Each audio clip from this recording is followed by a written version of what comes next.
Hey everyone, this is Steven here, back at it again with another video. In today's video, we're going to look at the MLB sports card market, and we're going to look at some past data and charts and try to determine when a good time to start buying some of these MLB players will be. And then I'm also going to go over the top 10 hottest and coldest MLB sports cards over the past 2 weeks. But before we get into that, if you enjoy this type of content and would like to see more in the future, please feel free to hit the like button and also subscribe. We're going to be starting off this video today by looking at some of the charts and cards of some of the more popular players within the MLB. We're going to be taking it back over the past year to look at some of the trends that we've seen. And then we're going to use that to try to predict when could potentially be the best time to buy some MLB sports cards. Now, a couple things I did want to note is the first one, that no one can predict the market. No one really knows when the bottom or the tops are going to be, but we can use some of the data we have to try to come up with a better understanding. And that's the main goal of this video, is not to tell you when you should go out and buy or sell any of these sports cards. I'm just trying to show some of the data that we have currently to try to come up with a better understanding of the current MLB sports card market.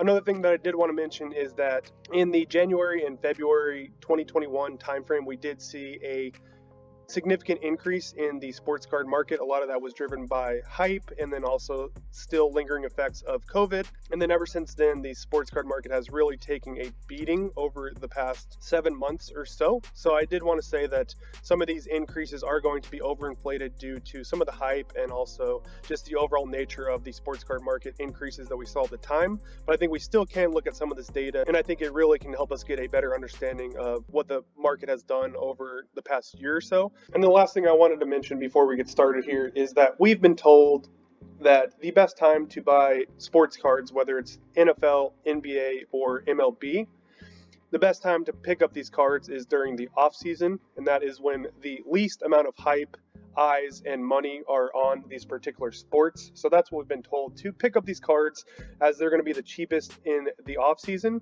So if we use that same methodology for the MLB sports card market, the MLB offseason is technically from early November until early April. So we have that 5-month period when we should be picking up, or at least looking at, these MLB sports cards. And again, that's going to be from early November until early April. That's what we've been told is the best time to look at these sports cards. So now I'm going to get into some of these charts, and we're going to see if that still holds true. I'm going to start off with Mike Trout. I have the very iconic 2011 Topps Update card number US 175. This is in a PSA 10. It looks like his cards were pretty flat starting in October of last year, all the way through November and December of 2020 is when they started creeping up a little bit, and then they saw a massive increase in late January and the start of February. That is when they peaked. It looks like one of these sales was at 7,400, which is pretty crazy. And ever since that peak at the beginning of February, this card has pretty much been going straight down, and it looks like it's back down to, it's still pretty expensive, but at about $3,000, which looks like it's pretty close to the same prices we're seeing as of October of last year. But for this particular card, it looks like the time or the window when this particular card was the cheapest was between October and November, and then the card prices started creeping up in that December timeframe. But that's just one player. Let's take a look at another player here. The next player and card I wanted to look at today is Juan Soto. I have his 2018 Topps Chrome Update rookie card, and this one is also going to be in a PSA 10. And let's check out how this card has done over the past year. So it looks like, similarly to Mike Trout, this card was pretty flat in the October timeframe, started creeping up a little bit in November, and then it really started going up in the middle of December all the way through. Looks like the peak was in the middle of March of 2021.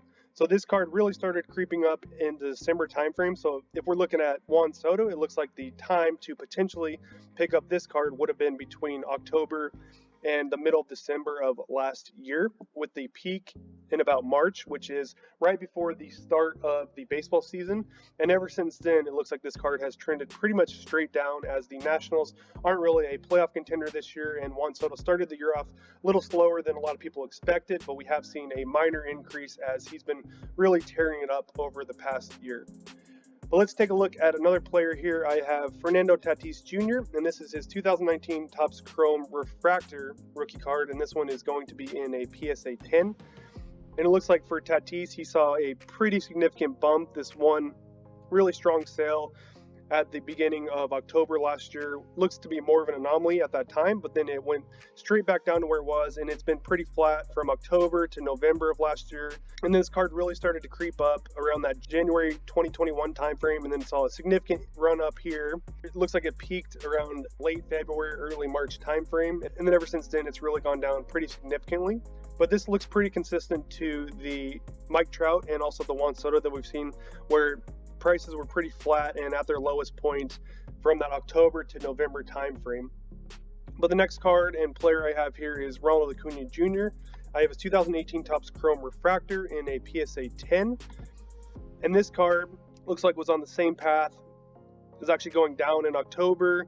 Looks like November it kept going down a little bit, bottomed out in the beginning of December, and ever since then it looks like it was going straight up. It looks like we saw a peak at the end of March, and that's when the season started. Card peaked at $800, and then it went down a little bit as the season started, but then he went on that tear, and then we saw another run up with another peak around the middle of April, and that's a couple weeks into the actual season.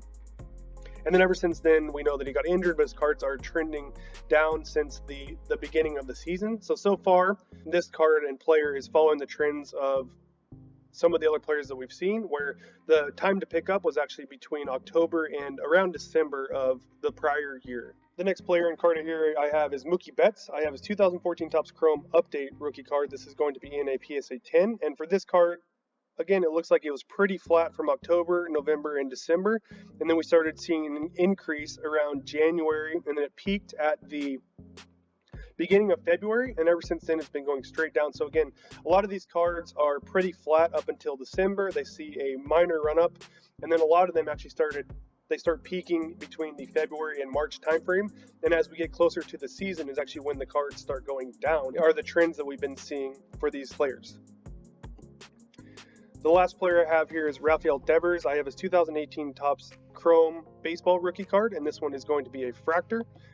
And it looks like this card was flat in October of last year, November, and this one started rising around the middle of December. And this one peaked at the end of March. So this one is pretty similar to the other cards we've looked at, where it was flat from October through December of 2020. It saw the increase in prices up until February and March, depending on the player, and then ever since then his cards have been going down. So even though this is a very small sample size of about 6 players, it does look like the trend is pretty consistent for the majority of players. There are going to be some anomalies based on particular performances, such as Vladimir Guerrero Jr. and Shohei Ohtani. They really overperformed, and their prices have really skyrocketed and don't really follow these trends.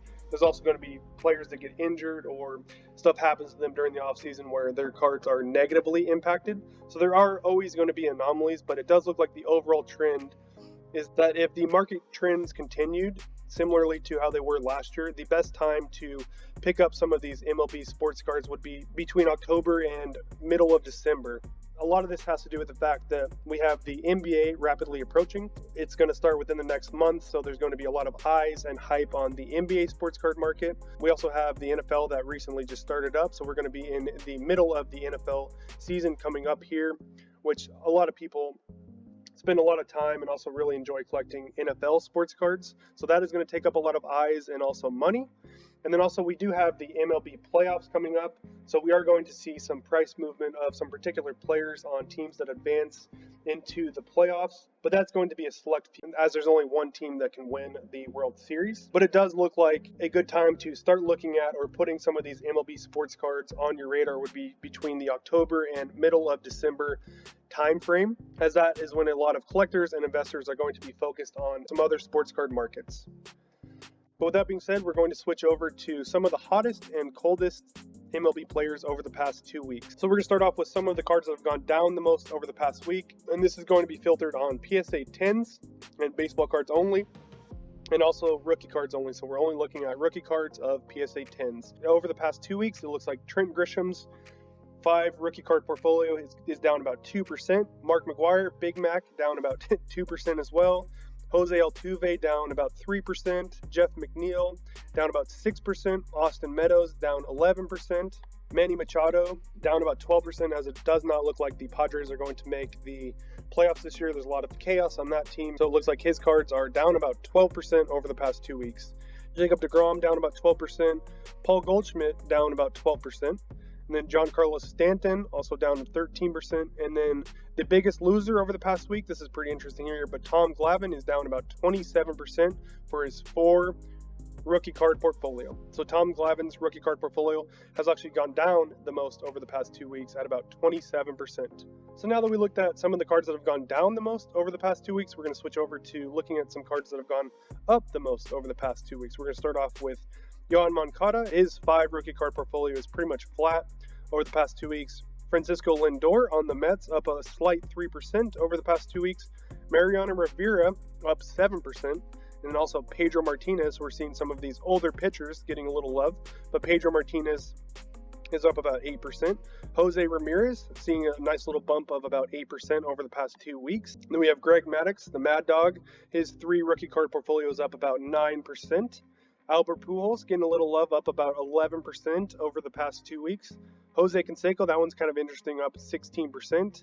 Also, Sammy Sosa up 17%. So Jose Canseco, Sammy Sosa, and also Gary Sheffield, their cards have actually gone up pretty significantly over the past 2 weeks, with Gary Sheffield leading those 3 up about 18%. We have Aristides Aquino up 19%. Alex Bregman seeing a pretty big increase, up about 26% on the Houston Astros. And the biggest winner over the past 2 weeks is Chipper Jones. And his 3 rookie card portfolio is up about 49%, so we'll call it 50%, as Chipper Jones is the biggest winner over that time frame. But with that being said, I really hope you found today's video somewhat entertaining and also informative. If you did, please feel free to hit the like button and also subscribe. Thanks, and have a good rest of your day. Bye.